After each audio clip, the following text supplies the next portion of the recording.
Siya ay iniwan ng kanyang mga magulang noong siya ay sanggol pa lamang.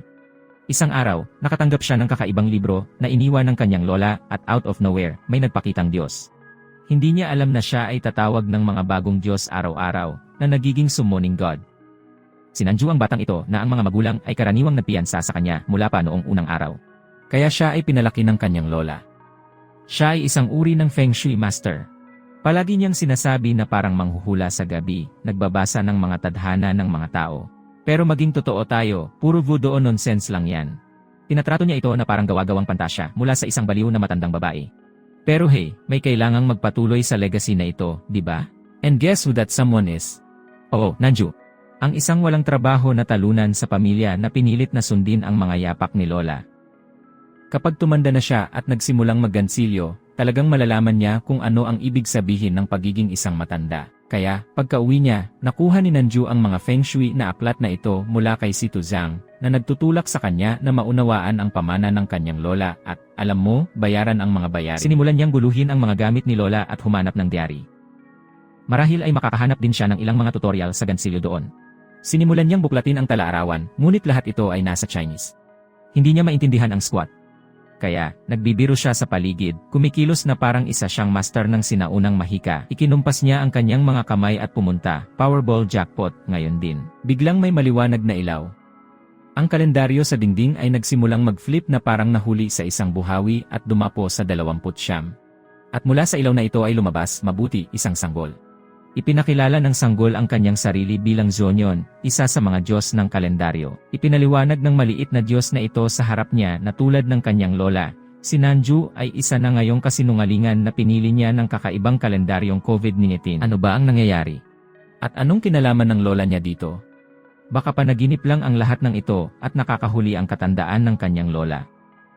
Pero mahirap tanggihan paggising niya sa umaga at nanlamig pa rin ang kakaibang baby god na iyon sa bahay niya. Kaya ano ang kasinungalingan niya? At paano ang isang walang kaalam-alam, walang talento na lalaki na hindi naniniwala sa alinman sa mga ito ay dapat na gumawa ng isang pagkakaiba? Nakakapagod maging walang trabaho, pare. Ipinaliwanag ng maliit na Diyos na narito siya para tumulong sa tuwing kailangan ito ni Nanju. At sa pagiging isang kasinungalingan, hindi lang siya tungkol sa pagtawag ng swerte at malas. Dapat din niyang itaboy ang masasamang espiritu. Masasamang espiritu? At paano mo itataboy ang isang sanggol sa iyong sariling bahay? Sinasabi ng Zonyon na ang mga espiritong ito ay nagmumula at naakit sa mga damdamin ng tao. Nasaan man sila, ngunit isang kasinungalingan lamang ang nakikita niya sa kanila. Lumabas si Nanju upang salubungin si Tuzang at tingnan ang isang kliyente, ngunit may napansin siyang kakaiba. Ang kliyente ay napapaligiran ng isang grupo ng mga masasamang espiritu. Napagtanto niyang hindi nagsisinungaling ang sanggol at binalaan niya ang kliyente na mag-ingat sa gabing iyon. Ang Laishi ay nagpakita sa construction site upang tumulong at biglang dinapuan ng napakaraming espiritu.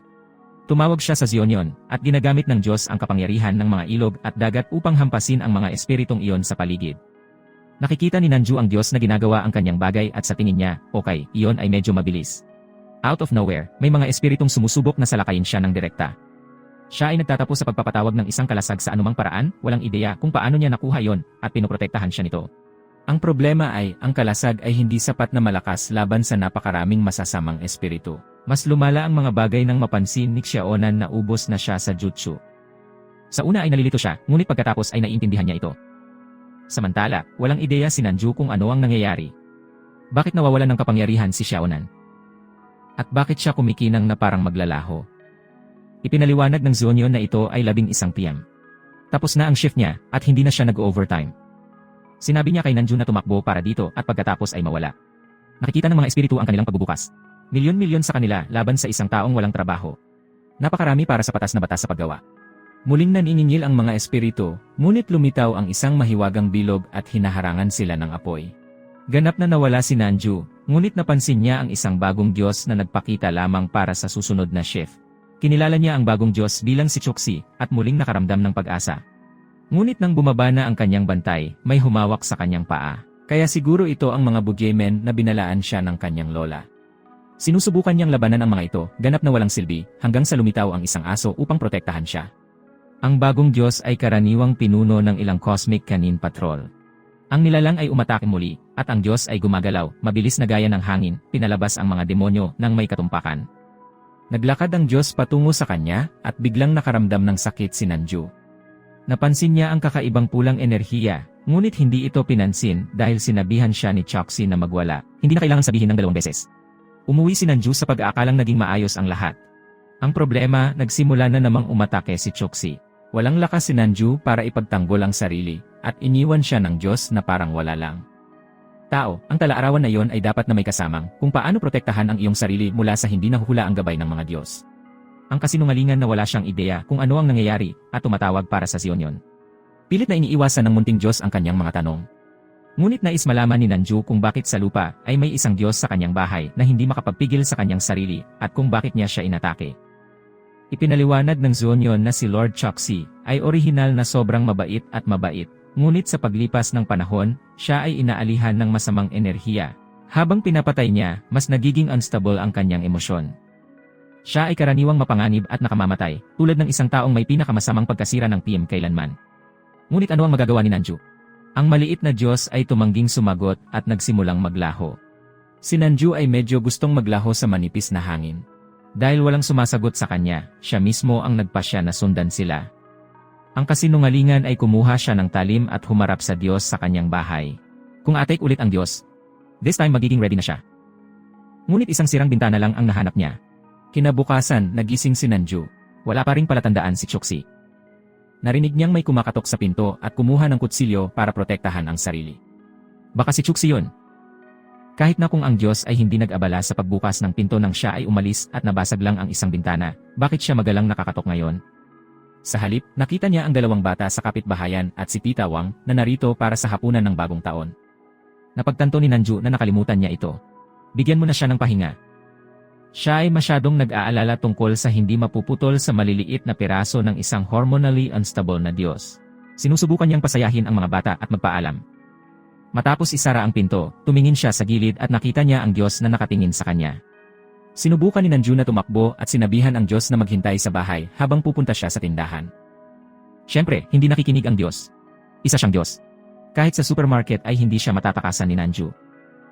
Lumabas si Choxie sa palengke at nakaramdam ng masamang enerhiya na nagmumula sa kung saan, pagkatapos ay tumungo sa isang eskinita. Sumunod si Nanju at nakita niya si Jaeyon sa lupa na umiiyak. Sinusubukan niyang aliwin ito at ihatid sa hapunan. Kahit na walang trabaho, hindi siya nakakakuha ng isang araw. Sinubukan ni Namjoon na mag-focus sa hapunan at sa mga tao sa paligid niya. Sinamantala ni Si Tuxiang ang pagkakataong hilahin si Nanju sa terrace, kausapin, at bigyan siya ng pera para sa pagtulong sa lalaking iyon kagabi. Nai-distract si Nanju nang makarinig siya ng mga ingay sa kanyang bahay. Sinuri niya at nahanap ang mga bata na napapalibutan ng masasamang espiritu, ang mga bata na nagbubulong-bulungan tungkol sa kanyang mga magulang, pakiramdam na inabandona, at naalala ni Nanju ang kanyang sariling pagkabata. Tinatawag niya si Jaeyon ngunit inatake siya ng umiikot na enerhiya. Lumilitaw ang Diyos sa kanyang tabi at pinupunasan sila.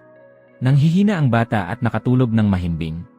Noong panahon ni Nanju, siya ay inabandona at hindi namatay. Sinabi ni Choxie na magiging okay ang bata, ngunit pinayuhan si Nanju na burahin ang mga alaala ng lahat para hindi nila maalala ang mga espiritu.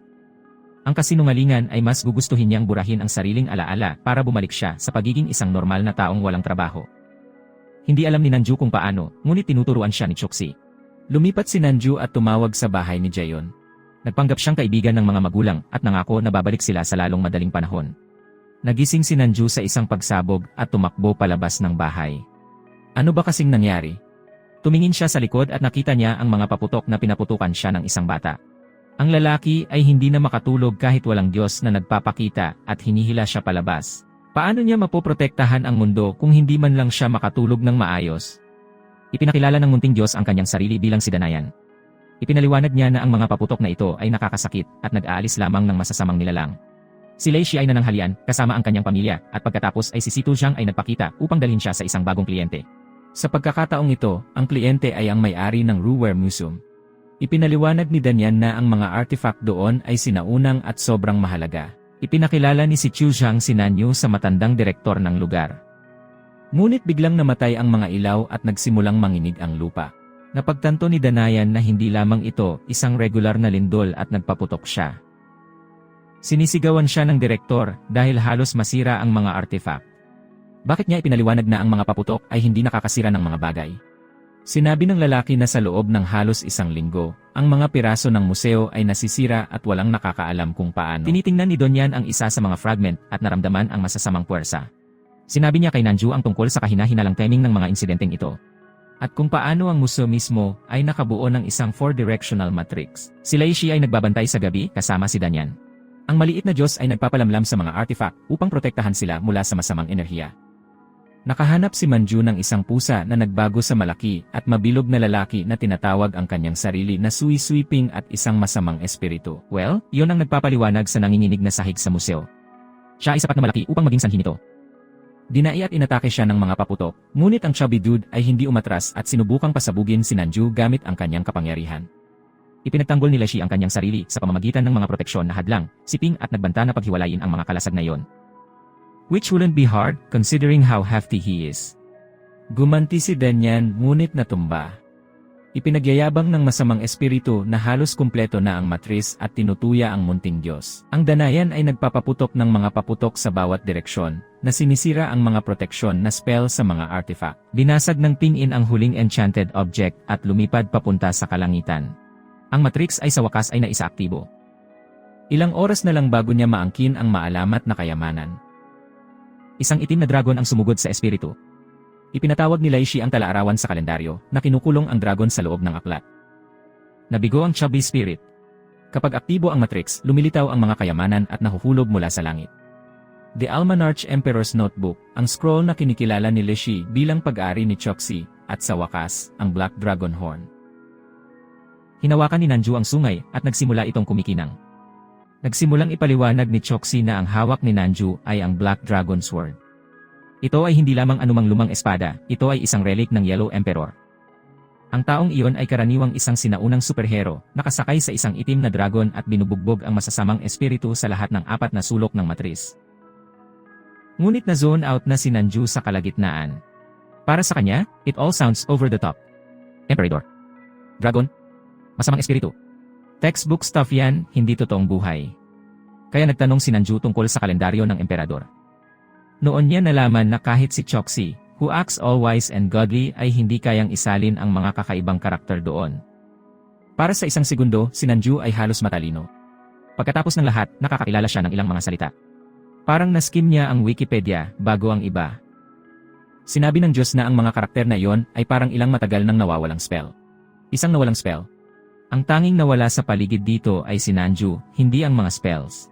Ipinakita ni Nanju sa Diyos ang balumbon na may larawan nito. Kaya ang Diyos na ito ay dating bayani noong araw, at ngayon, siya ay may depekto at hindi marunong magbasa. Walang maalala si Choxi. Umalis si Nanju, kasama ang Diyos, upang bisitahin ang Lantern Festival, at hinahanap si Xuanchao, ang diyosa ng pagdiriwang na iyon. Lumitaw siya sa likuran nila, nakuha ang atensyon ni Choxi. Nawala ang isa pang bata. Si Nanju ay nanonood, ganap na handa para sa anumang bagay. Kung susunod ang isang clone god na may mga lobo, kibit-balikat lang siya at tatanungin kung sino ang susunod sa pila. Out of nowhere, si Choxi ay nahawa muli ng masamang enerhiyang iyon at sinapian ng espiritu ng isang bata. Nagulat si Nanju tungkol sa pag-aari, ngunit ipinaliwanag ni Xuanzhao na ang maliit na masamang espiritu ay mabilis na dalisayin. Upang makagambala sa bata, sumusulat sila ng mga kahilingan sa isang parol at hayaan itong lumutang sa langit. Halos natupad na ang hiling ni Nanju, na marinig ang malaking matigas na Diyos na nagbubulungan ng gugo o dada. Ngunit naalala ni Nanju ang kanyang lola, at ang lumang hiling na ginawa niya, umaasang manatili siya sa tabi nito magpakailanman. Nanginginig si Choxi sa tabi niya at bumalik sa normal. Habang naglilibot sila sa pagdiriwang, nakasalubong ni Nanju ang isang matandang babae na humihingi ng tulong. Tinulungan niya ang mga bata, ngayon ay matatanda na. Siya ay karaniwang handa na sumali sa ilang uri ng 3 Musketeers Club, kasinungalingan na sinusundan niya ang matandang babae sa isang bahay kung saan naroon ang kanyang apo. Pagdating sa loob, napansin ni Nanju ang alikabok sa mga muebles at lahat ng bagay ay naka-impek, na parang wala talagang nakatira doon. Ang kanyang sariling lugar ay mas masahol pa, ngunit hindi bababa sa siya ay nakatira dito. Binigyan siya ng matandang babae ng isang kahon at hiniling na ihatid ito sa kanyang anak. Mahusay, na-unlock ang bagong tungkulin. Si Leishi ang mailman. Natigilan siya nang biglang sumigaw ang isang mag-asawa. Ipinakilala nila ang kanilang sarili bilang mga magulang ng bata. Ang tingin ng tatay ng bata ay Nanju. At inagaw ng mga Diyos ang kanyang anak at sinunggaban sila siya'y, ngunit pinigilan siya ni Juxi. Hindi ka panipaniwala. Ngayon ay inaakusahan siya ng kidnapping. Napagtanto ni Nanju na hindi nakikita ng ama ang matandang babae na nakatayo sa tabi niya at mabilis na ibinigay ang kahon na ipinadala sa kanya ng lola. Inihagis ito ng ama sa sahig. As if that weren't enough, baka sinapyan din ng bratty child spirit ang lalaking ito. Nang makita niya ang nasa kahon, kinuha iyon ng lalaki at binasa ng mabuti. Pinagmamasdan ni Nanju ang espiritu ng matandang babae na hinahaplos ang kanyang kamay sa buhok ng kanyang anak. Nagsimulang umiyak ang mga magulang nang maalala ang lahat ng mga bagay na hindi nila ginawa noong nabubuhay pa ang ina. Ang lalaki ay hindi kailanman naglaan ng oras para sa kanyang ina noong siya ay nabubuhay ay palaging nagtutulak sa kanya sa isang tabi. Naniniwala si Nanju na karapat-dapat siyang mawalan ng trabaho dahil ganoon din ang ginawa niya sa kanyang buhay. Sa huli, simple lang naman ang hiling ng matandang babae. Pagsama-samahin ang pamilya para sa isang masayang hapunan. Walang paghihiganti, walang hauntings. Magmahalan lang at nandyan para sa isa't isa. Si Nanju, gaya ng nakasanayan, ay ginagawa ang kanyang bahagi, ngunit iniisip na niya na karapat-dapat man lang siyang pasalamatan sa paglalaro ng ribbon. Umuwi siya, at kinabukasan ay nakatagpo siya ng ibang Diyos. Malinaw na wala sa hugis si Huazhao. Oo naman, isa siyang Diyos, ngunit mas kamukha niya ang isang matandang tiyuhin pagkatapos ng isang BBQ sa likod bahay, sinusubukang ipaliwanag kung paano gumagana ang mundo. Tumingin si Nanju sa kanya, at iniisip kung ligtas pa bang umasa sa Diyos na ito para sa anumang bagay. Ang pagdiriwang ng bulaklak ay maaaring maganda sa pangalan, ngunit walang nakakaalala nito. Hindi man lang alam ni Nanju na nag-i-exist ito. Ipinaliwanag ni Huazhao na kung wala ang pananampalataya ng mga tao, siya ay karaniwang isang kupas na alaala. Nakakalungkot yun. Pero medyo nakakatawa din. Isang Diyos na nawala sa oras. Parang sariling buhay ni Nanju. Walang layunin, walang direksyon. No wonder mahina si Huazhao. Sino ang nagmamalasakit sa isang pagdiriwang ng bulaklak kapag ang lahat ay higit na nag-aalala tungkol sa mabilis na wifi at 10 minutong paghahatid? Halos hindi naaalala ni Nanju ang kanyang kinain ngayong umaga, lalo pa ang ilang lumang pista. Napansin ni Huazhao ang isang bulag na babae na nakayakap sa isang puting halamang tinik at nag-aalok ng isa sa mga dahon nito. Sa tingin ni Nanju ay nawala siya hanggang sa marinig niya ang pagtawag sa kanya ni Sito Zhang, isang Ning. Ito ay hindi kapanipaniwala. Siya ay bulag, ngunit naglalakad sa paligid na parang alam niya kung saan siya pupunta. Napansin ni Huazhao ang mga masasamang espiritu sa paligid ng Sito Zhang at nag-spell siya para itaboy siya. Sinusundan nila ang lalaki kung saan-saan, ngunit walang nakitang palatandaan ng anumang espiritu na talagang nagmumulto sa kanya. Naniniwala si Nanju na ang espiritu ay nagmula sa ibang lugar at sinabi sa Diyos na manood at kumain. Nakatayo siya doon sa kalsada habang nakatingin sa babae. Pero bulag siya kaya hindi niya napapansin. Naiisip ni Nanju, hindi naman siguro masama ang pagiging bulag. Hindi bababa sa hindi mo kailangang harapin ang mga Diyos na nakatitig sa iyo tulad ng ilang glitchy video game character. Natagpuan ni Huazhao ang babae sa kalye na inaatake ng masasamang espiritu at ipinagtanggol siya ng isang kalasag. Binigyan siya nito ng enchanted bouquet at nagpaalam. Hinahanap ng Diyos si Nanju na nakikipag-hangout kasama si Sito Zhang sa kanyang lugar at lumabas sila para maghanap ng isang Ning. Nakita ni Nanju ang pagsabog ng enerhiya sa bahay ng babae at nalaman nilang hinimatay ito. Napapaligiran ng masasamang espiritu ang isang inaalihan na aso. Ang lokal na kontrol ng hayop ay mawawalan ng isip tungkol dito. Sinubukan ni Huazhao na protektahan ang Ning gamit ang magic shield na yon na maaaring gawa rin sa murang karton. Effective ba ito? Medyo. Hindi bababa sa ginagawa nito ang trabaho nito, pinipigilan ang lahat na mamatay sa sandaling ito. Ngunit kailangan niya ng higit na kapangyarihan tulad ng isang esi. Tinatawag nila siya ang kanyang mga kalasag, ngunit hindi ito mabuti. Nagpasya siyang tawagan ang Black Dragon Bonus Word. Inulit ni Nanju ang mga salita mula sa talaarawan ng ilang Chinese dork at sinalsal ang espiritu gamit ang spell. Ipinaliwanag ni Huazhao na ang aso ay may sakit at ang mga espiritu ay nagpapakain sa kanyang kalooban na protektahan ang isang pangalan. Ang Diyos, dahil sa pakikiramay, ay binastos ang isang Ning, habang siya ay natutulog upang makita niya ang kanyang aso sa huling pagkakataon at makapagpaalam. At iyon ang mabuting gawa ni Huazhao para sa araw na iyon, habang si Nanju ay Nanju pa rin. Walang kasintahan, walang trabaho, parehong lumang kwento. Nagsisimula ng masanay si Manju sa mga patuloy na makadiyos na pagsalakay na ito. Ngunit seryoso, paano posible na bawat araw ay may bagong Diyos na kumakatok sa kanyang pintuan? Pinag-iisipan na niyang gumawa ng waitlist. Ikaw ang Diyos ng mga pagdiriwang ng kamatis. Cool, shoot ako ng email, ipaalam ko sa iyo kapag may bakante. At syempre, wala sa kanila ang nagbabayad para sa kwarto at board na isang kabuwang rip-off. Isipin kung sinisingil niya sila. Nanju's Little God B &B, kumpleto sa cape at cookies. Ngayon iyon ay magiging kumikita. Pero mukhang hindi naman strong suit ang hospitality. Ang bawat isa ay nagpapakita ng ilang random na dahilan. Dumaan lang ako para uminom ng kape. Maliban na ang coffee break na iyon ay hindi natatapos at ang kanyang lugar ay patuloy na nagiging mas masikip. Ipinakilala ng bagong Diyos ang kanyang sarili bilang Hanshi, Diyos ng pagdiriwang ng Hanshi. Siya yung tipo ng Diyos na mahilig sa mahaba, nakakainip na paliwanag. Nang sabihin niyang siya ang kabanalan ng Hanshi Festival, halos gustong itanong ni Nanju kung siya rin ba ang lalaking nagpangalan nito. Ito ay walang kahulugan. Kung magpapangalan ka ng isang festival, magsikap man lang dito. Ang Nanju Festival ay medyo cool, tama. O festival, manatiling gising at makakuha ng mga bonus na puntos ng pasasalamat. Seryoso, isang festival kung saan walang kailangang gumawa ng isang bagay, magpahinga lang at mag-rack ng mga puntos ng pasasalamat, talagang magiging hit iyon. Sinimulan ni Hanshi na sabihin ang pinagmulan ng kanyang festival, ngunit ito ay isang mahaba, snooze fest ng isang kwento. Ang pagdiriwang ng Hanshi ay tungkol sa pasasalamat, ngunit ang duke na kasangkot ay labis na nagpapasalamat, natapos niyang sinunog ang kanyang katulong hanggang sa mamatay. Summed up Hanshi style. Ang duke ay hindi lamang nagpapasalamat sa lalaki, siya ay karaniwang nagsasabi, salamat ng grupo, ngayon paano kung gagawin kitang BBQ? Mahusay na paraan upang ipakita ang pasasalamat. Maaaring subukan yon sa situsyang sa susunod na subukan niyang patayin ako, habang tinutulungan ang isang kliyente. Biglang tumalon ang lahat ng Diyos sa kalendaryo para ipagdiwang ang pagdiriwang kasama si Hanshi, maging si Choksi. Ngunit binanggit ni Hanshi ang kawalan ng Kingnam. Napansin nila Ishii na mahina siya. Dahil matanda na siya, nakakalimutan na siya ng lahat. Nakatanggap si Nanju ng takot na tawag para bumalik sa construction site na yon, kung saan siya inatak noon at pinilit ni Hanshi na sumama. Nakaramdam sila siya ng negatibong enerhiya na nagmumula sa isang butas at nagsimulang maghukay. Out of nowhere, inaatak sila ng mga masasamang espiritu na gumagapang pataas mula sa butas na ito. Mas nakakatawa kung lalabas sila sa closet. Tinatawag ni Lychee ang itim na Dragon Bone Sword at nilalabanan ang mga espiritu. Sinubukan ni Hanshi na tumulong, ngunit siya ay masyadong mahina. Seryoso, sino ang nag-imbita ng tutorial level god na ito? Biglang umatras ang mga espiritu at gumawa ng paraan para sa isang higanteng masamang ahas. Masasamang espiritu at ngayon ay isang demonyong ahas. Para itong Blessed Villain Reunion. Kusang kumilos ang espada ni Manju at inaatake ang ahas. Ang ahas, na ginulo ng espada, ay hindi napansin na binato ito ni Nanju ng spell. Kapag namatay ang ahas, gumaan ang pakiramdam ni Nanju. Ngunit ito ay tumatagal ng kalahating segundo.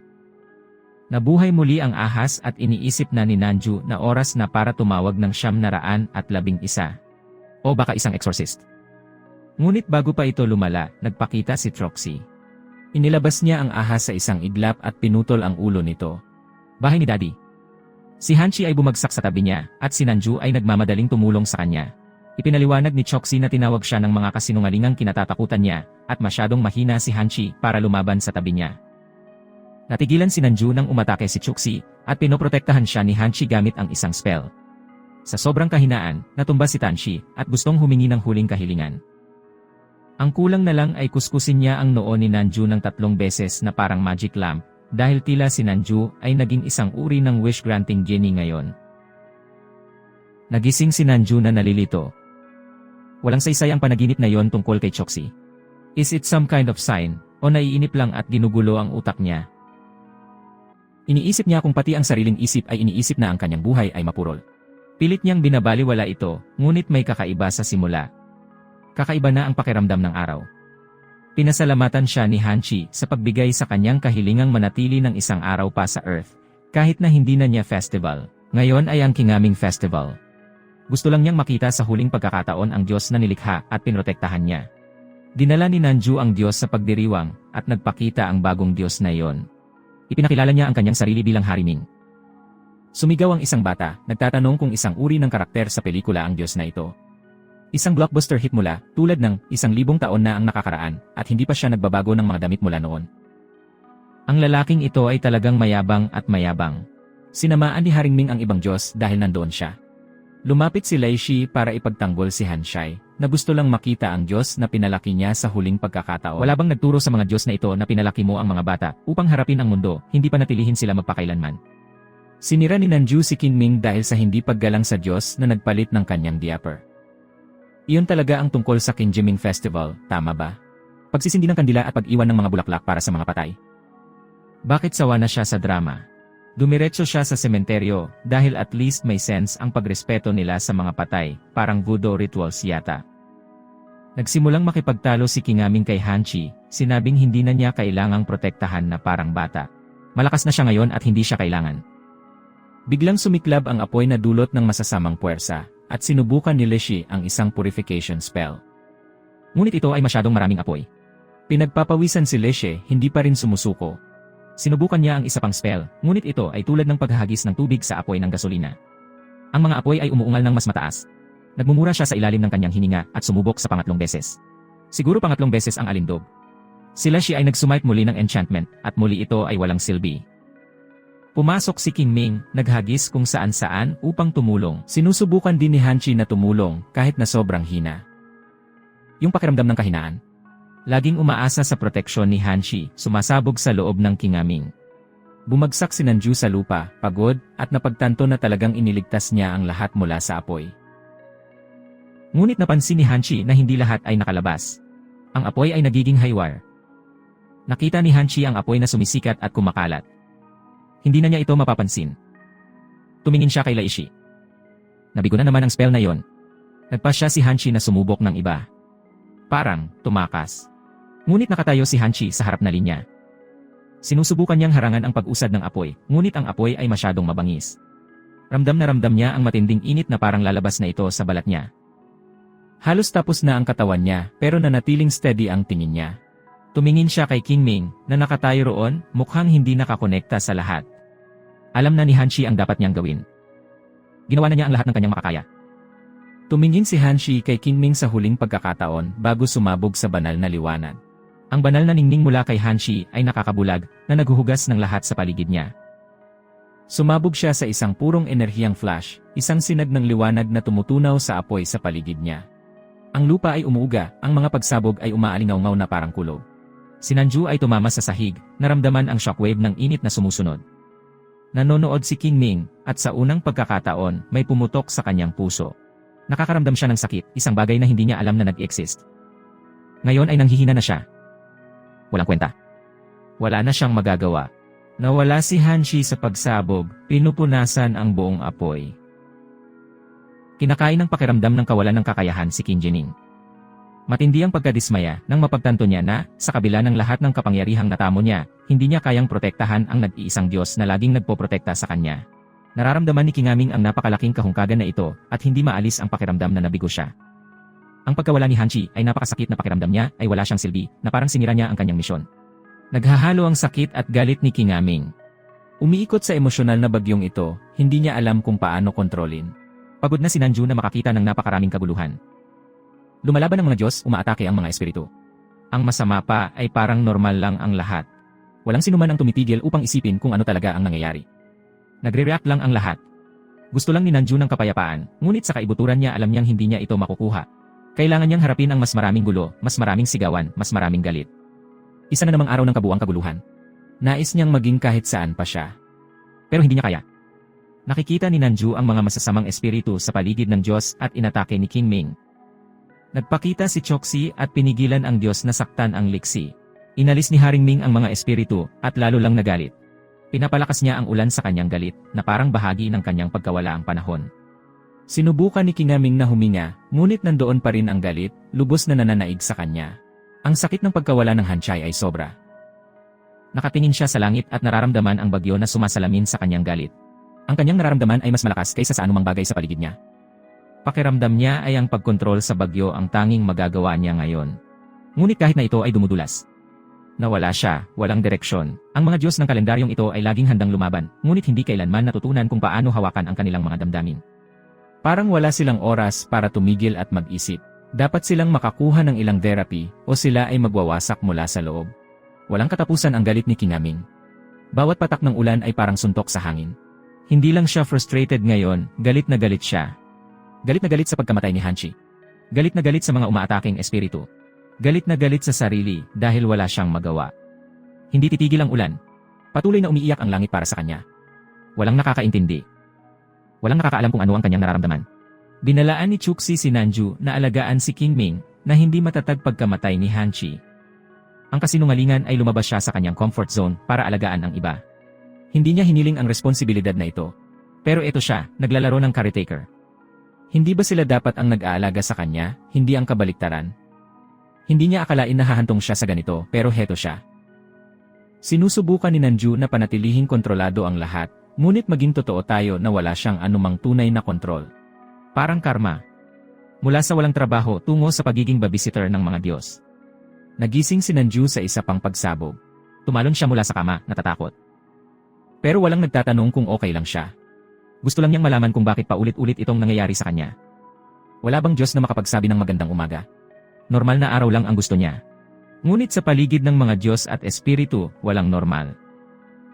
Ipinaliwanag ni King Ming na sinubukan siya ng masasamang espiritu na salakayin si Belishi.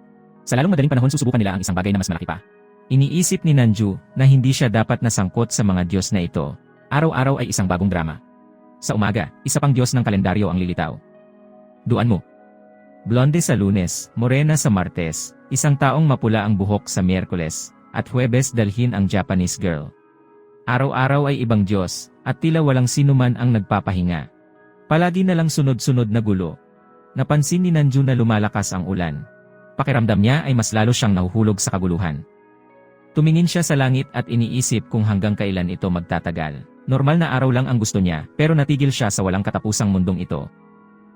Ang bawat araw ay mas komplikado kaysa sa nakaraan. Damn Kingaming and this whole Dragon Boat Festival thing. Sa ganitong bilis, kakailanganin ni Nanju ng Noah's Ark kung patuloy itong umuulan ng ganito. Pumunta sila sa pagdiriwang, at nagpaalam ang Diyos kay Nanju upang maghanap ng inumin sa pagdiriwang. Tumatakbo si Duanmu patungo sa pagdiriwang, sinusubukang manatiling tuyo sa walang tigil na ulan na ito. Seryoso. Dragon Boat Festival o Monsoon Season. Nang makita ni Duanmu ang mga masasamang espiritu na umaatake sa isang babae, mabilis siyang kumilos. Gumagawa siya ng mga spell, ngunit hindi niya ito lubos na maitaboy. Lumapit ang babae. Pakiramdam niya ay tinutukso siya. Alam niyang hindi dapat pero hindi niya kayang pigilan. Matindi ang panloob na pakikibaka. Sinusubukan niyang lumaban ngunit hindi siya nito pinayagan. Nararamdaman ni Duan Wu ang pressure building. Pinipilit niyang manindigan ngunit mas lumalala ang kaguluhan. Wala siyang ideya kung ano ang gagawin ngayon. Walang katulad na akitin ng masamang espiritu. At hindi ito ang diwa ng Pasko. Ipinaalam ni si Tuzhang si Nanju tungkol sa ilang pagkamatay ng kagat ng ahas na nangyari sa mga motel ngayong buwan. Ang pagmulto sa isang babae ay lumang balita ngayon, ito ay tungkol sa paghampas na parang ahas. Umuwi si Duanmu na kakaiba, ngunit hindi na bago iyon. Kung ang isang Diyos ay kumilos ng normal, si Nanju ay makakahanap ng kanyang sarili ng isang kasintahan. Kinabukasan, tiningnan ni Nanju at Duanmu ang motel kung saan nangyari ang mga aksidenteng iyon. Walang palatandaan ng anumang masamang espiritu sa lugar na iyon. Kakaiba.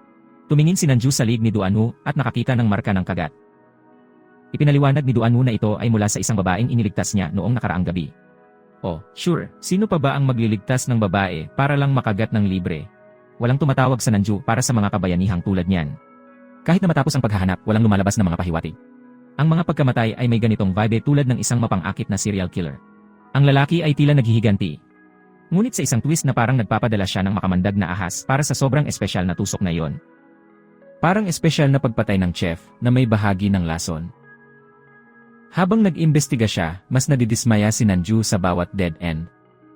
Alam niyang may mas malaking bagay na naglalaro, ngunit lahat ng iyon ay dumudulas sa kanyang mga daliri. Ang kanyang pakiramdam ng hustisya ay nagtutulak sa kanya pasulong. Ngunit ang isang pakiramdam ng kawalan ng kakayahan ay nagsisimulang gumapang. Kahit walang sagot, determinado siyang lutasin ito. Alam niyang nasa harapan niya ang susi, kailangan lang niyang pagtuunan ng pansin. Ang pag-uwi pagkatapos ng isang mahaba na bigong araw ay hindi kasing tamis ng pag-iskor ng isang panalo, kahit na isang panalo na may baling braso. Ngunit lumalala lamang ang mga bagay kapag nagpakita si Tuzhang at inatake si Nanju. Ang kasinungalingan ay nakikita niya ang parehong marka sa kanyang league na nakita niya sa mga Diyos. Hindi pwede. Pareho silang girlfriend. Lahat ay bumagsak. At ang sinumang kumokontrol kay Tuzhang ay nagpapadala ng mensahe sa pamamagitan niya. Hanapin sila sa parehong gusali kung saan nagsimula ang lahat. Sinabi ni Duanmu na ang utak sa likod ng lahat ng ito ay ang babaeng iniligtas niya. Oh, ito ay may kakaibang vibe tulad ng isang pari na nagligtas kay Hitler.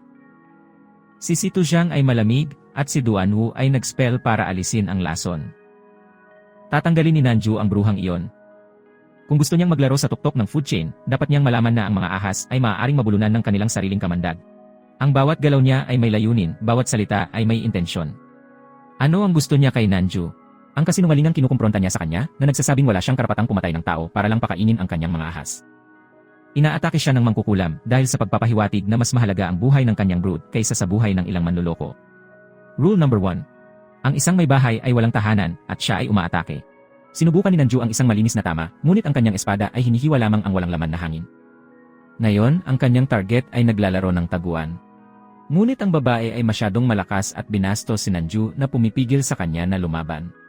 Ang mahika ng ahas na babae ay umiikot sa kanya at siya ay nananatiling kalmado. Bawat salita, bawat galaw ay panloob na pakikibaka. Ano ito? Magik 101 para sa mga nagsisimula. Mukhang kailangan kong dagdagan ang iyong imbak ng mga healing potion. Habang nawalan ng malay si Nanju, nakita niya si Xi Shiping at ang babae at ilang lalaki na nakatago sa ilalim ng balabal. Ano ang pinaplano nila para sa kanya? Sinubukan ni Duanu na pigilan siya na saktan pa si Nanju. Pero hindi siya pushover. Kung ang isang mabuting babae ay isang matigas na babae, iyon ang nagpapaliwanag sa lahat ng mga manlolokong lalaki na kanyang sinaktan. Nagpakita si Choxi at inatake ang babaeng ahas. Nagbabala si Yuan Wu na masama ang pakiramdam niya tungkol sa laban na ito, ngunit walang nakikinig. May nakikita si Choxi na parang energy cell na lumilitaw sa paligid ng lychee. Itinulak niya ito sa isang tabi at sa huli ay nakulong ang sarili. Ang Diyos ay inaatake ng masasamang espiritu tulad niya sa ilang thread horror show. Sa tuwing sasaksakin niya ang isa, tumatama ang kanyang divine energy. Kung mas maraming espiritu ang ibinabalik niya sa kabila, mas mahina ang kanyang nakukuha na parang walang katapusang utang. Sinabi ni Nadu at Wu kay Nanju na wala silang magagawa.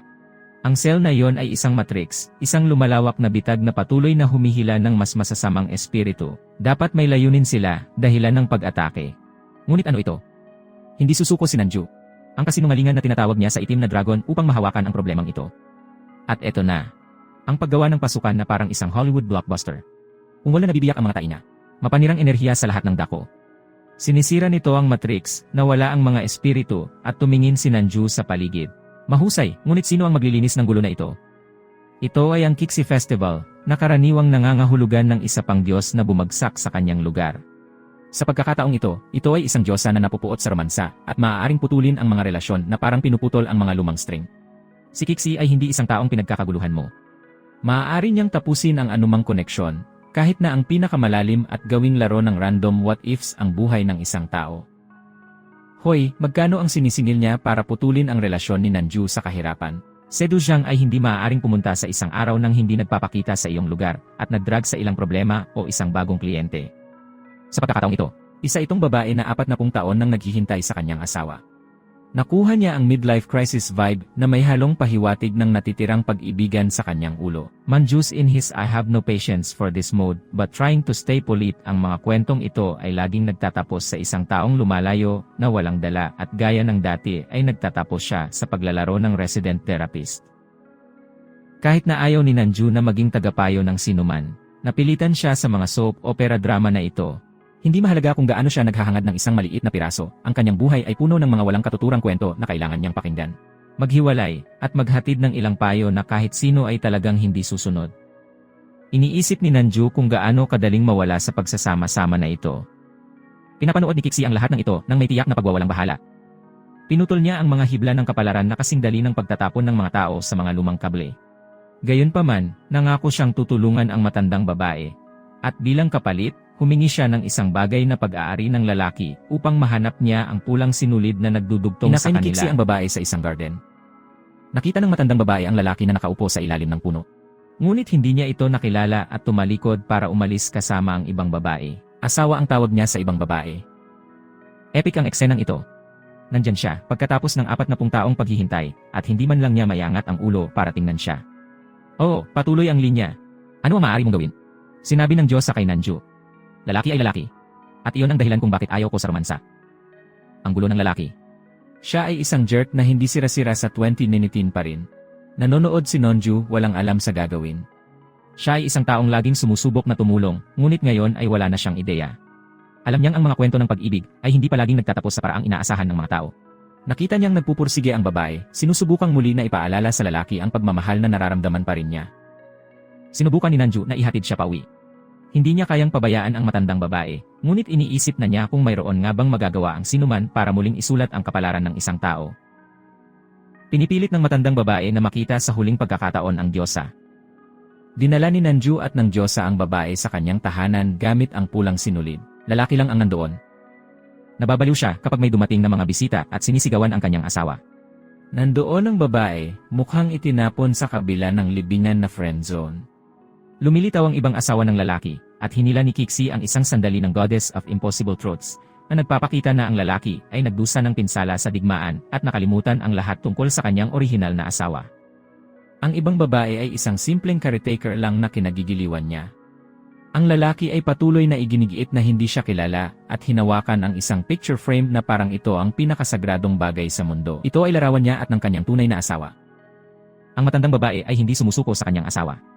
Kinuha niya ang isang plauta na ibinigay nito sa kanya bago siya nawala. Kinikilala ng lalaki ang lumang himig na minsan niyang itinuro sa kanyang asawa at sa wakas ay tinawag siya sa kanyang pangalan. Yuxin. Nanju at ang Diyos sa umalis ang kanilang trabaho ay tapos na. Ang kasinungalingang sinabi niya kay Kixie ay naramdaman niya ang enchantment na ginawa niya sa matandang mag-asawa. Inamin ni Kixie na ito ay isang pansamantalang spell na nilalayong tumulong. Ngunit sa kaloob-looban ay magdadala lamang ito ng higit na sakit. Sinabi niya na ginawa niya ito upang bigyan ang mag-asawa ng huling pagkakataon na makita ang isa't isa bilang bago at makabawi sa nawala na oras.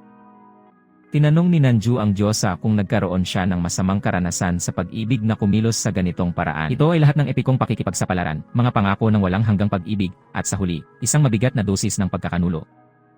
Ang lalaking nakadate niya ay isang leashit, at pinatunayan niyang ang kanyang tinatawag na mga patunay ng pag-ibig ay code para lamang, patawarin mo ako at magiging maayos ang lahat. Sinong hindi nakakita ng ganyang routine, di ba? Pinutol niya ang sinulid na yon bago pa niya makuha ang klasikong I love you, ngunit manloloko pa rin ako. Sinubukan ni Nanju na tulungan siya, nagtatanong kung marahil ay may problema ang lalaki noong panahong iyon. Pero seryoso, anong problema ang hindi nila kayang harapin kung lagi silang magkatabi? Ngayon ang pagdiriwang ng mga multo at mga ninuno, isang araw kung saan, ayon sa tradisyon, ang mundo ng mga buhay at ang mundo ng mga patay ay konektado. Ang mga espiritu ay malayang gumagala, ang iba ay para bumisita sa pamilya, ang iba naman ay para manggulo. Kaya hindi nakakagulat ng si Boss Zero, ang malas na lalaki mula sa construction gig, ay tumawag kay Nanju para humingi ng tulong. Si Zito ang uri ng tao na kapag nag-flip siya ng barya, mapupunta ito sa maling sulok ng kwarto sa bawat pagkakataon. Kapag ang kasinungalingan ay dumating siya sa bahay, ang lugar ay mas mukhang isang horror movie set kaysa sa isang simpleng tahanan. Sa panahon ng pagdiriwang na ito, ang mga tao ay karaniwang nag-aalay para protektahan ang kanilang mga tahanan at pamilya.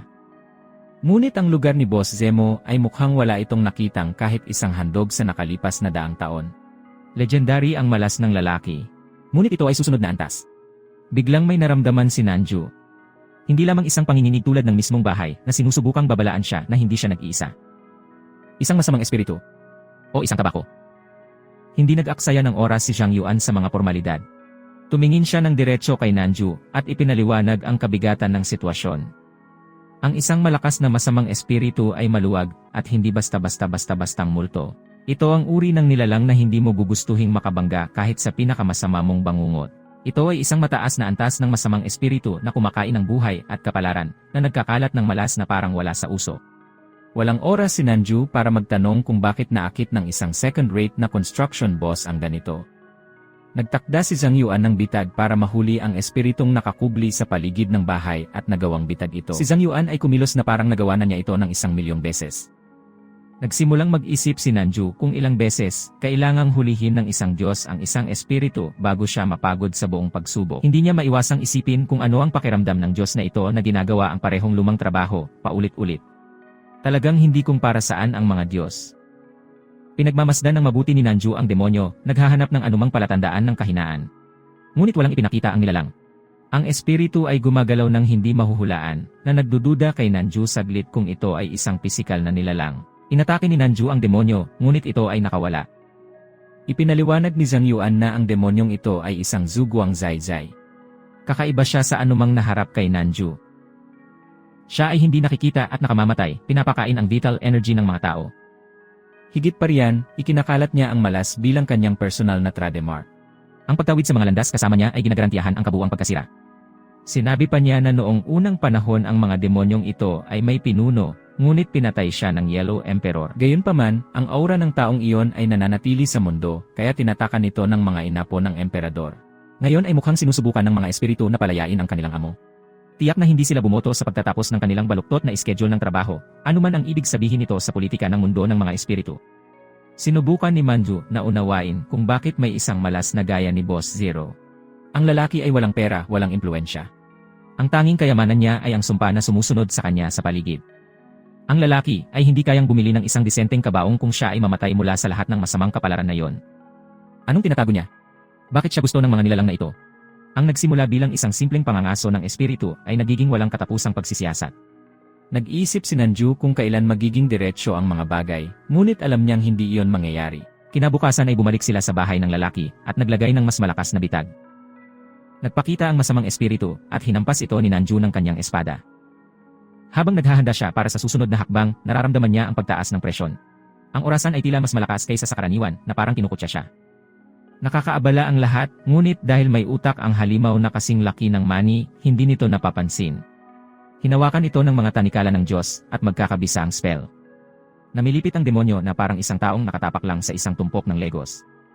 Ang mga kadena, tulad ng isang hindi nakikitang bilangguan, ay humihigpit ng higit pa. Walang tatakbo ang demonyo.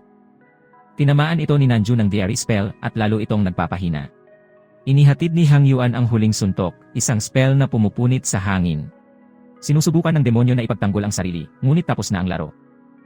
Walang sinuman ang may oras para sa isang hugot na laban. Kung anuman ang hinahabol ng nilalang na yon, hindi nito nakuha. Gayunpaman, may mali. May mas malaking bagay na naglalaro, ngunit hindi malaman ni Nanju kung ano. Iniisip niya kung katapusan na ba talaga ang labanang ito, o simula pa lang ng mas masasamang bagay. Bawat laban, bawat spell ay parang walang katapusang marathon. Nagsimulang mag-isip si Nanju na baka kailangan lang niya ng magandang bakasyon.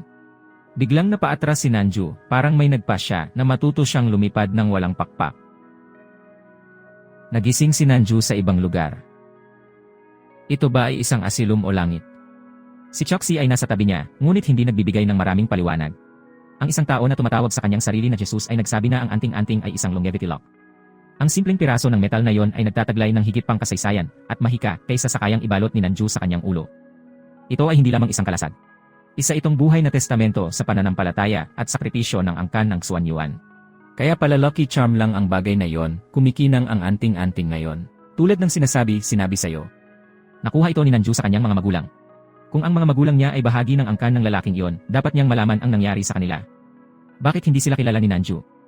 Sa wakas ay inamin ni Choxi na alam niya ang buong kwento. Namatay ang mga magulang ni Nanju sa isang misyon, kasama ang lola ng bata para sa Diyos. Binalaan siya na siya ang susunod na Laishe, at inatasan siyang palakihin siya bilang kanyang sarili. Siya ay palaging isang bata na sinusubukang alamin ang mundo. Ngunit ngayon nahanap ni Nanju ang kanyang sarili sa gitna ng isang bagay na hindi niya nais na maunawaan. Ang bigat ng pagiging susunod na Lai, hindi lang siya responsibilidad. Parang pangungusap na hindi niya pinili. Alam niyang hindi siya makakatakas, pero hindi ibig sabihin noon ay handa na siyang tanggapin ito. Hindi naiintindihan ni Namjoon kung bakit wala ang kanyang mga magulang o kung ano talaga ang nangyari sa kanila. Ngayon ang lahat ay may katuturan, ngunit huli na para makaramdam ng anumang ginhawa. Ang mga issue sa pag-abandona na dala niya sa loob ay gumuho. Yun lang. Yun lang. Ito ang paliwanag na hinintay niya ng ilang taon. Palagi niyang iniisip na ang kanyang kalungkutan ay bahagi lamang ng buhay. Ngunit ngayon naintindihan niya na ang lahat ay dahil sa mga pagpipilian na hindi sa kanya. Ipinaliwanag pa ng lalaki na ang kanilang angkan ay matagal nang hinahabol ng masasamang espiritu na nagtatago sa likod ng mga lihim na hadlang. Inilarawan ni Jeza ang angkan bilang isang anino sa mundo ng liwanag, laging nagtatago, laging tumatakbo. Inatake ang mga magulang ni Nanju sa unang pagkakataon na umalis sila sa nakatagong mundo upang ipakita sa kanilang sanggol ang kasiyahan ng bagong taon. Iniwan nila ang kanilang tagong lugar, itinaya ang lahat para lang mabigyan ang kanilang anak ng isang normal na sandali, at iyon ang sumisira sa kanila. Ito ay halos ironic. Ayaw nilang magtago ng tuluyan, gusto lang nilang makita niya ang malawak at mapanganib na mundo doon. Ibig kong sabihin, sino ba naman ang hindi magugustuhan ang isang malaking aral sa buhay na inihatid sa gitna ng isang misyon ng pagpapakamatay kasama ang isang Diyos, tama ba? Sa bawat lumilipas na sandali, nalalantad ni Nanju ang patong-patong ng sarili niyang nakaraan. Ngunit ang bawat bagong piraso ng puzzle ay nagpapabigat sa kanya nang higit pa sa kanyang kakayanin. Iniisip ni Namjo ang lahat ng nawala sa kanya. Iniisip niya kung ano ang magiging pakiramdam ng paglaki nila sa tabi niya. Bawat salita mula kay Jisoo ay pumupunit ng panibagong hubad sa patong ng pagtanggap na ginugol niya sa pagbuo ng maraming taon. Hiniling ni Namjo na mapag-isa. Biglang lumabas ng silid si Manju at nakita ang lugar na inaatake. Sumigaw si Jesus na ang kalasag ay binobomba ng lahat ng uri ng masasamang espiritu at ng mas malakas na puwersa. Umalinggaw sa isip ni Nanju ang mga salita ni Jisa. Ang angkan ng Xuan Yuan ay hinahabol. At ngayon siya ay bahagi ng gulo na yon.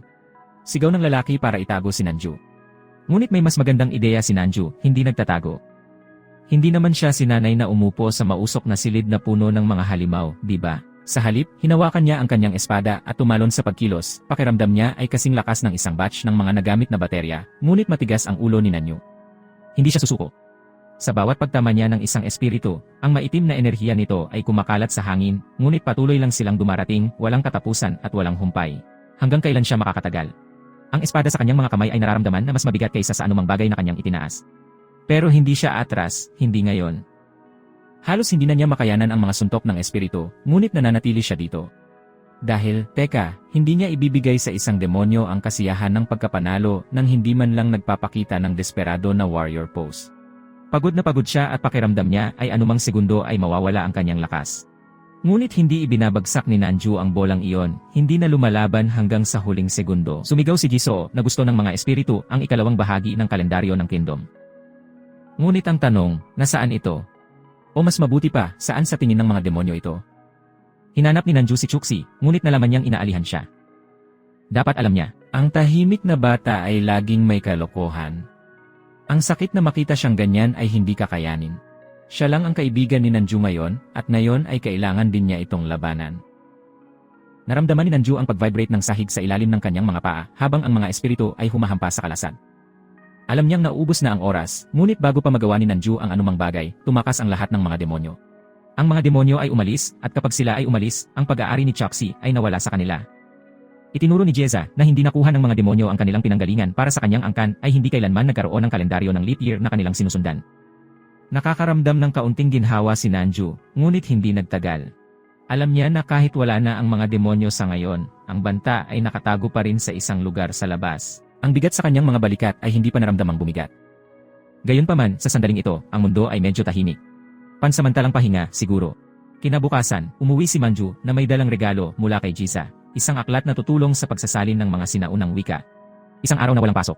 Iyon mismo ang kailangan ni Nanju. Ngunit sa sandaling nakauwi na siya, binalikan na niya ito, nagsasalin ng mga bahagi ng kalendaryo upang maibalik si Hanchi. Habang nagtatrabaho si Nanju, nakatulog siya sa ibabaw mismo ng libro. Pagkalipas ng ilang minuto, nagising siya, pinahiran ng tinta ang buong noo niya. Kung hindi babalik si Hanshi pagkatapos ng lahat ng pagsisikap na ito, personal na susunduin siya ni Nanju. Iniisip niya kung ilang henerasyon na ang sumubok na i-decode ang mga lihim ng kalendaryong ito bago siya. Mas malapit na siya kaysa dati, pero pakiramdam niya ay may kulang pa rin. Nakatago ba ang tunay na kapangyarihan sa pag-unawa sa mensahe sa likod ng mga salita, o sa mga aksyon na kailangan niyang gawin? Siya ay sumuko sandali pagkatapos ng pagmumura ay nabasa niya ang isang bagay tulad ng, upang ipatawag ang liwanag, pasalamatan muna ang araw. Ang susunod na araw ay ang pista ng Lu, at isang bagong Diyos ang lumitaw na si Zhongku, isang eskrimador. Sinabi niya kay Nanju na si Choxi ay nasa loob ng kalendaryo, na binabawi ang kanyang mga banal na kapangyarihan. Nagpasya si Nanju na ipakita si Zhangqiu sa paligid ng bayan. Habang naglalakad sila, nasagasaan nila si Luobi, ang kapitbahay ni Nanju. Sa malaking screen ng lungsod, nag-pop up ang isang nagbabagang alerto sa balita tungkol sa isang kriminal sa droga. Biglang umuwi si Liu Bei na nag-aalala tungkol sa kanyang ina. Naramdaman ni Nanju na may nangyari at mabilis siyang sinundan. Nakita ni Nanju ang lalaking napapaligiran ng masasamang espiritu. Kung may utak ang lalaki, humingi siya ng backup bago siya naging ghost chow. Inaatake siya ng masasamang espiritu. Tumingin si Nanju kay Zhangqiu na parang, dude, gumawa ka ng isang bagay na ikaw ang eskrimador, tama. Inatake ni Zhangqiu ang lalaki gamit ang malaki at magarbong galaw na ito na mukhang epic hanggang sa muntik na siyang madulas sa sahig at halos humarap sa mga halaman. Nakabawi siya at nagkunwaring hindi nangyari. Diyos ng balanse. Oo, baka hindi. Kinuha ang kriminal. Ipinaliwanag ng bata na ang kanyang ama ay isang anti-narcotics agent. At iyon ang dahilan kung bakit ang masamang tao ay nakulong sa unang lugar. Ngunit kahit na matapos ang lahat ng dramang iyon, nag-aalala lang ang kanyang ina sa regalong palaging ipinapadala ng kanyang ama tuwing pista. Kahit ngayon, pagkatapos mawala ang kanyang ama, iniisip ba niyang ninakaw din ng kriminal ang paketeng iyon? Nawala ito sa bata at itinapon ang mga muon cake na ipinadala ng kanyang ama sa basurahan. Nababaliw ang kanyang ina, sinisigawan siya dahil sa ginawa niyang iyon. Sinabi niya na ang kanyang ama ay palaging gumagawa ng mga muon cake na iyon dahil paborito ito ni Luobi. Dahil hindi siya makakasama ng personal para sa festival, tiniyak niyang may kasama siya sa mga treat na iyon. Sinagot ni Namjo ang sitwasyon at sinabing ang ama ng bata ay isang bayani na nagligtas sa hindi mabilang na mga pamilya. Ang tatay ay wala sa pisikal, ngunit isinakripisyo niya ang kanyang sarili para sa iba. Iyon ay isang bagay na hinahangaan. Matapos marinig iyon, si Luobi na parang isang taong may ganap na pagmamalaki ay pumili ng mooncake mula sa basurahan, hinipan ang alikabok, at isinubo ito sa kanyang bibig na parang walang problema. Kumuha din ang mama niya ng isa. Parang kung kinakain niya, kinakain ko. Dahil ang buhay ay tungkol sa mga pagpipilian, at kung minsan ay tungkol sa pagkain ng mga mooncake na parang may namimiss.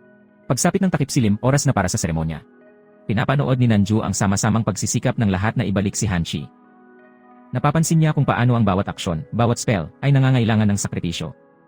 Ito ay hindi lamang magic at brute force, bawat kilos at salita ay nagdadala ng sakit at pag-asa ng lahat ng nasasangkot. Sinasalamin ni Nanju ang tunay na katangian ng sakripisyo. Ito ay hindi palaging tungkol sa mga dakilang galaw, ngunit tungkol sa maliliit na pagpipilian na ginagawa natin, at kung magkano ang ibinibigay natin para sa isang bagay na mas malaki kaysa sa ating sarili. Ang kasinungalingan ay binigkas niya ang enchantment ng kalendaryo, at lumilitaw ang liwanag ni Hanshi. Ngunit hindi siya ganap na simula lamang. Ang lahat ay naghihintay sa paligid, na parang nakapila para sa ilang supernatural na Black Friday sale. Ang kasinungalingan na ipinaliwanag niya sa spell ay sinadya upang gisingin ang banal na kaluluwa ni Hanshi na isinakripisyo. Tunay na babalik lang siya sa susunod na Hanshi Festival, kapag ang kanyang alaala ay pinarangalan muli. Pagkatapos ng seremonya, ipinagdiriwang ni Nanju at ng iba pa ang bahagyang pagbabalik ni Hanshi ng may simple, ngunit malalim na kagalakan. Alam nilang malayo pa sila sa pagtatapos ng kanilang paglalakbay, ngunit masaya sila na magkasama sa sandaling iyon. Ang pag-asa ay muling isinilang sa kanilang mga puso. Nararamdaman ni Nanju na nasa tamang landas siya. Umaga na, at anong mas magandang paraan para simulan ang araw kaysa sa pagtulong sa iyong amo, ang master ng kaguluhan, ang walang pagod at malas na si Xiao. Parang sabog, tama. Kahit na ang maliliit na bagay, tulad ng kape at paghahanda sa umaga, ay nahihirapan sa tiyan. Ang bituka ni Nanju ay karaniwang nagsasabi sa kanya. Buckle up, ngayon ay magiging magaspang. Hanggang ngayon, hindi pa rin niya maintindihan kung paanong hindi siya namatay sa lahat ng stress na idinudulot ng lalaking ito sa kanya. May kalamidad na darating sa buhay ng taong ito, at iminungkahi ni Nanju na umakyat sa bundok para sa swerte. Simple lang ang tradisyon ng Double Nine Festival. Umakyat sa bundok, itaboy ang masasamang espiritu, at itaboy ang dumi. Ngunit syempre, para sa Nanju, ang madali ay hindi kailanman isang opsyon. Para sa kanya, ang pag-akyat sa bundok kasama si Zito ay parang pag-akyat sa Mount Everest na may kaunting oxygen at mas espiritual na problema. Si Zero ay patuloy na gumagawa ng mga dahilan upang hindi tapusin ang pag-akyat, tulad ng nakalimutan niyang ang bundok ay hindi akyat mismo. Bumalik si Nanju mula sa kanyang misyon kasama si Zibo, ngunit nanginginig siya sa kanyang gulugod habang pabalik. Pagdating niya sa bahay ni Zibo, laking gulat niya nang makita ang ama ni Zero na inaatake ng masasamang espiritu. Ang bawat espiritu ay tila mas malakas kaysa sa huli. Hindi lang buhay ng lalaki ang ipinaglalaban ni Nanju, lumalaban siya para manatiling matino. Ang pag-akyat sa bundok ay hindi nagtagumpay, marahil ang paghuhugas ng lalaki mula dito ay magiging mas epektibo. Napakaraming malas sa isang tao. Ang Diyos na si Jingyong ay nagpakita at tinulungan si Nanju na pawiin ang masasamang espiritu. Ngayon ang kasinungalingang tinitiyak niya kay Zuo ay hindi lamang isang malas na tao, siya ay isang sinungaling na may tinatago. Bumigay si Zizo sa pagtatakip. Inamin niya na matagal na ang nakalipas, nahukay niya ang isang artifact ng Suizing na nangako ng kasaganaan, ngunit mula noon, kapahamakan lamang ang dulot nito sa kanyang buhay. Narinig ni Nanju ang maraming palusot ni Zero, ngunit walang kasing ligaw sa isinumpang kwentong artifact na ito. Sino ba talaga ang naghuhukay ng isang isinumpang relic at umaasang mapalad mula rito? Ang pinakamasama ay ngayon lang napagtanto ni Zero kung gaano siya kamahal. Oh, so ayan. Wala ka namang sinabi kanina kasi akala mo masaya makipaglaro sa mga demonyo. Siyempre walang lakas ng loob si Zito, nabanggitin ito noon sino ba naman ang hindi magugustuhang magtago ng isang makapangyarihang espiritual na artifact, di ba? And guess who's after it now? Masasamang espiritu, malinaw naman. Ipinaliwanag ng Diyos na ang mga artifact ay puno ng mga siglo ng espiritual na kapangyarihan, at iyon ang dahilan kung bakit gusto ito ng masasamang espiritu. Tumungo sila sa dambana kung saan itinago ng lalaki ang Suizing. Dahil, alam mo, ang pagtatago ng isang bagay na nakakakit ng demonyo kung saan nagpapahinga ang iyong mga ninuno ay talagang ang pinakamahusay na ideya kailanman. Naman, walang malaking bagay kundi ang lugar kung saan gustong mag-set up ng shop ang mga espiritu. Biglang nagliyab ang dambana. Lumilitaw ang isang demonyong espiritu na nagngangalang Sansai, at hindi nagpapakita ng walang dala, nagdadala siya ng apoy at pagkawasak. Tulad ng isang tunay, welcome to hell calling card. Ang mga masasamang espiritu sa paligid ay nagbubunyi sa kanyang pagdating, at ang apoy ng dambana ay lalong tumindi. Halos walang oras si Nanju para irehistro ang nangyayari bago siya itinapon ng alon ng mapangwasak na enerhiyang pinakawalan ni Senzai. Sinubukan ng Diyos na protektahan siya, ngunit natumba siya ng kapangyarihan ng demonyo. Out of nowhere, lumitaw si Chuxi. Perfect timing, gaya ng nakasanayan, pero hey, baka nakarating na siya bago pa maging ganito kasarap at lasa ng demonyo. Ngunit lumalala ang mga bagay ng sinapian si Chuxi ng masasamang espiritu at dumiretso sa Blazing Shrine. Pagkatapos ay kinakain ni Chuxi ang suiksing na parang merienda. Kasi bakit hindi? Lumipas na ang araw mula sa Save the World hanggang sa low-budget horror flick sa loob ng halos 5 minuto. Ang epekto ay agarang Chuxi na tila isang kakampi. Ngayon ay nagiging bangungot sa paglalakad na sana iwasan ng lahat. Ang pinakamasamang bahagi. Hindi makapaniwala si Nanju kung paano napunta ang araw mula sa isang simpleng misyon hanggang sa ganap na apokalipse sa loob lamang ng ilang minuto. Hindi makapaniwala si Nanju sa kanyang mga mata, ang amo ng demonyo ay nasa katawan ni Chuxi. Ang pagpipinta ng Diyos na iniligtas mula sa matris ay makikita sa mga kamay ni Chuxi na sinapian ng demonyo at pinunit niya ito. Sinubukan ni Nanju na mag-react. Ngunit ang kanyang katawan ay hindi na tumutugon sa parehong paraan. Masyadong mahaba ang laban na ito at pagod na siya. Ang bigat ng mga pagpipilian at responsibilidad ay nararamdaman na mas mabigat kaysa sa anumang dagok na maaari niyang marating. Tumingin siya sa paligid at napagtanto na ang labanan ay hindi lamang laban sa mga espiritong ito, kundi laban sa tadhana mismo. Si Chuxi ay nagiging isang bagay na puro katiwalian, isang halimaw na nakasuot ng katawan ng Diyos. Pumasok ang Diyos ng mga multo, pinoprotektahan si Nanju para makatakas siya. Ang mga Diyos ay nagtitipon na parang nagdaraos ng isang emergency na pagpupulong, ngunit ito ay mas mukhang isang magulong daycare. Diskarte sa pakikipagtalo ng isa, sinusubukan ng isa na unawain kung bakit may nagmimerienda sa Suizing, at ang ikatlo ay natutulog lang sa gitna ng krisis. Ang Operation Babysit ay opisyal na isang gulo. Sinabi ni Nanju sa mga Diyos na nagkaroon siya ng pangitain na si Chuxi ay nilikha ng Yellow Emperor, ngunit hindi ito eksaktong Chuxi. Tinawag siya ng emperador na Roman Exile, at ang kanyang kaluluwa ay natatakan sa pagpipinta na yon na ngayon ay nawasak. Ipinaliwanag ni King Eming na ang lahat ng mga pag-atake ay upang sirain ang Chuxi ng madilim na enerhiya. Siya ang pain. Natagpuan ng masamang espiritu ang Suizing, ang huling susi upang angkinin ang kanyang katawan. Palaging nasa loob ng Chuxi si Roman Nase, at ngayon ay higit pa siya sa isang Diyos. Siya ay katiwalian sa purong anyo nito. Parang suntok sa bituka ang paliwanag ni King Aming. Ito ay tulad ng pag-alam na ang iyong paboritong bayani ay talagang kontrabida sa lahat ng panahon. Yung nakakaakit ng ngiti, isang kasinungalingan. Yung mga heroic deeds, pain for disaster lang. Pero kung ginagamit ni Roman Nase ang katawan ni Chuxi, nasaan ang totoong Chuxi? Biglang umuulan, at hindi normal na ulan. Ang bawat patak ay may dalang kadiliman na tumatagos sa mga tao, pinaikot sila sa isang bagay na hindi nakikilala. Parang ang langit ay umiiyak at ang mga luha nito ay hinahatulan ang sangkatauhan. Ang ulan na ito ay nagpapakalat ng kadiliman sa halip na hugasan ito. Ang mga tao ay isa-isang gumuho, sinapian ng masasamang espiritu, na ginagawang gulo ang lahat. Parang nanonood ng zombie apokalipse, mas malala pa. Sa loob ng ilang minuto, ang mga ordinaryong tao ay nagiging bangungot diretso mula sa pinakamadilim na panaginip ng isang tao. At syempre, palaging may isang taong sinusubukang mag-snap ng selfie na may apokalipse sa background. Nakaramdam si Nanju ng bigat sa kanyang dibdib, tulad ng pagbabalanse ng buong mundo sa kanyang mga balikat. Sa kauna-unahang pagkakataon, iniisip niya kung kaya niyang dalhin ang lahat. Pinipilit niyang huwag maghiwalay, ngunit ang totoo ay natatakot siya. Hindi pa siya nakaramdam ng napakaliit laban sa isang bagay na napakalaki. Ngunit hindi ito ang katapusan Nanju at ang mga Diyos ay hindi susuko. Sinusubukan niyang panatilihin ang harapan ng isang pinuno, ngunit ang kanyang mukha ay nagpapakita ng purong takot. Gayunpaman, sumusulong siya dahil hindi isang opsyon ang pagsuko. Kahit na sa kaibuturan niya, gusto niyang humiga na lang at magpanggap na bato siya. Naghiwalay ang mga Diyos upang tulungan si Nanju at subukang linisin ang lungsod. Brutal ang laban, parang naging zombie ang mga tao. Ang mga Diyos ay hindi lamang nakikipaglaban, sila ay nakaligtas. Ang bawat welga, bawat kilos, ay isang pagkilos ng paglaban sa isang bagay na tila walang kapantay. Napagtanto ni Nanju na maging ang mga banal na nilalang na ito ay kasing vulnerable niya. Ang mga lansangan ay binabaha ng mga nagmamay-ari ng katawan na gumagalaw na parang kontrolado ng isang hindi nakikitang kamay. Ang isa sa mga Diyos ay sumusubok na gumamit ng mahika upang itaboy ang mga espiritu, ngunit nilalamon lang ito ng kadiliman na parang hindi ito umiiral. Nakatingin ang Diyos sa langit na parang humihingi ng paliwanag. Wala kahit isang maliit na piraso ng banal na bakop. Ang lahat ng ito ay isang malupit na biro, isang cosmic prank na walang punchline. Ito ay isang hindi nakikitang digmaan, laban sa isang nilalang na hindi lamang pisikal, ngunit nakakubli sa bawat kaluluwang nahahawakan nito. Ang mga Diyos ay hindi lamang nahaharap sa isang pisikal na labanan. Ang kanilang kakanyahan ay sinusubok. Sinubukan ni Nanju na panatilihing kontrolado ang mga tao, ngunit ang kanyang pag-asa ay dumudulas. Tumatakbo siya sa mga kalye, bawat hakbang ay mas mabigat, tulad ng pagtagos sa mga hindi nakikitang tanikala.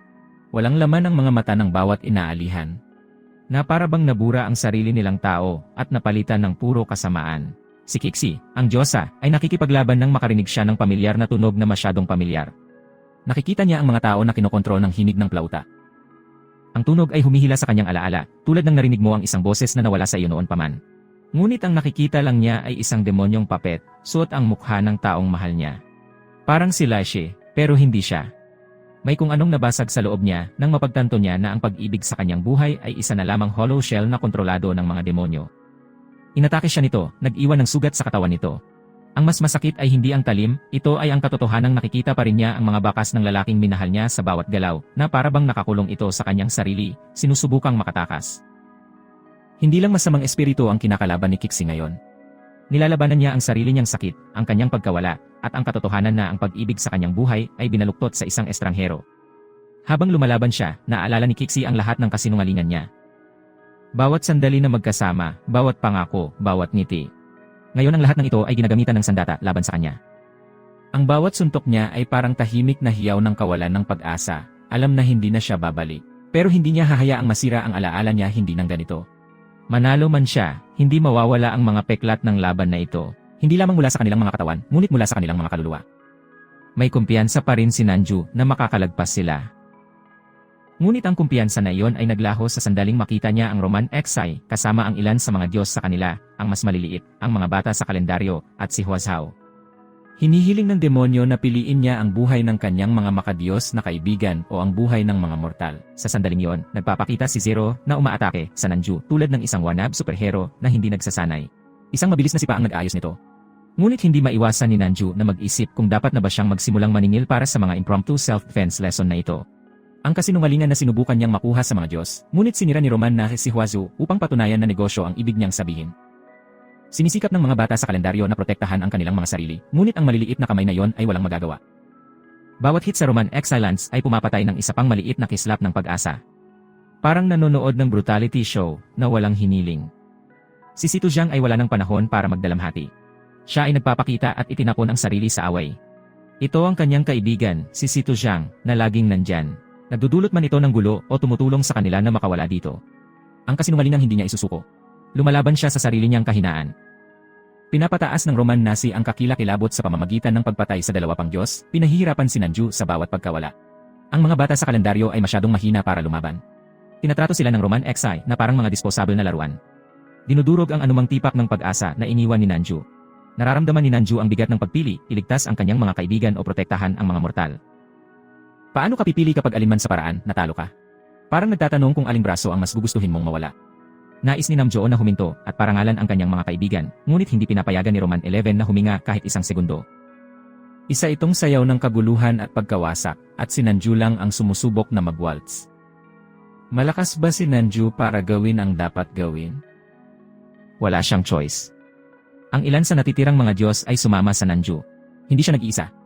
Habang nagtitipon sila sa paligid niya, nakita ni Nanju ang lahat ng pagod at nanginginig na parang grupo ng mga estudyante pagkatapos magsiksikan magdamag para sa huling pagsusulit. Kung ito ay banal na lakas, pagkatapos ay oo, ang mundo ay medyo sira. Si Kixi ay inatake ni Sanzai, ngunit ang Diyos ng Eskrimador ay pumasok upang protektahan siya. Itinapon siya ng demonyo sa isang tabi na parang ragdoll. Si Sanzai ay sumulong na parang isang takas na tangke na hindi nagpapakita ng awa. Parang ang mga Diyos ay humaharap sa isang unos na walang tigil sa paglaki. Hindi kakayanin ni Kixi na makitang isakripisyo ng kaibigan ang sarili para sa kanya. Sinisingil niya ang demonyo. Pinalakas ng paghihiganti para sa kanyang minamahal na sinapian at pinatay ng mga halimaw na ito, ngunit sinunggaban siya ng demonyo nang walang kahirap-hirap. Natigilan siya nang mahuli siya ni Kixi sa kanyang pulang sinulid, na durog sa kanya laban dito. Siya ay bumagsak sa lupa, natalo, ngunit ang kanyang paghihiganti ay kumpleto na. Iyon lang ang mahalaga. Namatay si Zhang Yuan sa pagprotekta sa liksi. Napagtanto ni Nanju na ang bawat Diyos ay higit pa sa pinagmumulan ng kapangyarihan. Ang bawat isa ay isang kwento, katapangan, sakripisyo, at ngayon sila ay naglalaho tulad ng mga kandila sa isang bagyo. Isa-isa silang bumagsak, iniwan ang Nanju na napapaligiran ng mga labi ng larangan ng digmaan. Ano ngayon? Ano ang natitira kapag nawasak na ang lahat? Ang mahina ni Manju, sinusubukang ipagtanggol ang sarili, ngunit napakabagal niya. Isang espiritu ang nagteleport sa kanya sa nakaraan na nakakadena sa kanya sa lugar. Ang kasinungalingang pinipilit niyang buhayin ang sarili niyang mga alaala. Ayaw niya dito. Hindi niya hiniling ang paglalakbay na ito sa memory lane, ngunit ibinigay ito ng tadhana para sa kanya.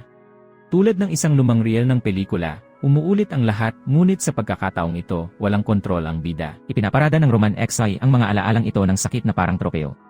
Bawat patayan, bawat pagtataksil ay kanyang katwiran. Ito ay hindi lamang kalupitan, ito ay maingat na pinangangalagaan ang paghihiganti. Bigla, hinila siya ng walang malay na isip ni Nanju sa isang madilim na lugar, naghahatid ng isang simpleng babala. I-activate ang kalendaryo ng leap year. Nang magising si Nanju mula sa kanyang blackout at tumingin sa masamang espiritu, alam na alam niya kung nasaan ang kalendaryo. Tinamaan ng demonyo ang kanyang puso, ngunit ang kasinungalingang pinanghahawakan niya. Kailangan lang niyang sabihin ang mga salita. Ngumiti si Roman XI, siguradong hindi magtatagal si Nanju. Ngunit mabilis na napawi ang ngiti na yon kapag nagsimula siyang magsinungaling ng mga spell words na parang harana hindi para sa demonyo, kundi para sa kanyang huling pagbaril sa pagliligtas. Hindi makapaniwala si Roman XI sa kanyang narinig. Nataranta siya habang ang kapangyarihan ng kalendaryo ng leap year ay muling nagbubuklod sa kanya. Lumitaw ang Yellow Emperor at inalis ang kaluluwa ni Xi. This time, hindi na siya babalik. Ang dilaw na emperador ay hindi nag-atubiling. Ibinibigay niya ang lahat, maging ang sarili niyang anak.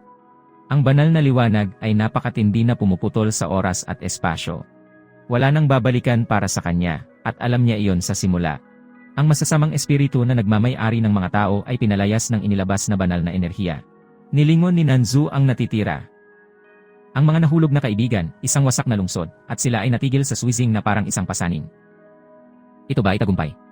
Siguro. Ngunit walang pakiramdam ng tagumpay dito. Napagtanto ni Nanju na walang tagumpay kung walang pagkatalo. Sa huli, iniisip niya kung magiging sulit ba ito. Pagkatapos ng digmaan, ibinigay ni Nanju ang swizing sa mga Diyos para sa pag-iingat. Nagtagumpay ang seremonya ng Luan Festival at sa wakas ay muling lumitaw si Hanshi, sa pagkakataong ito ay malakas. Sa huli, lahat ng ito ay inayos ng Yellow Emperor, nang isakripisyo niya ang kanyang anak at i-activate ang kalendaryo ng Lunar Leap Year. Ngunit habang nakatingin sa langit si Nanju, hinihiling niyang nandito si Chuxi sa kanila. Halos parang narinig siya ng mga Diyos, isang shooting star ang nagliliyab sa itaas. Kung iyon ay isang tanda ng swerte, narito ang pag-asa na ito ay nalalapat ng retroaktibo.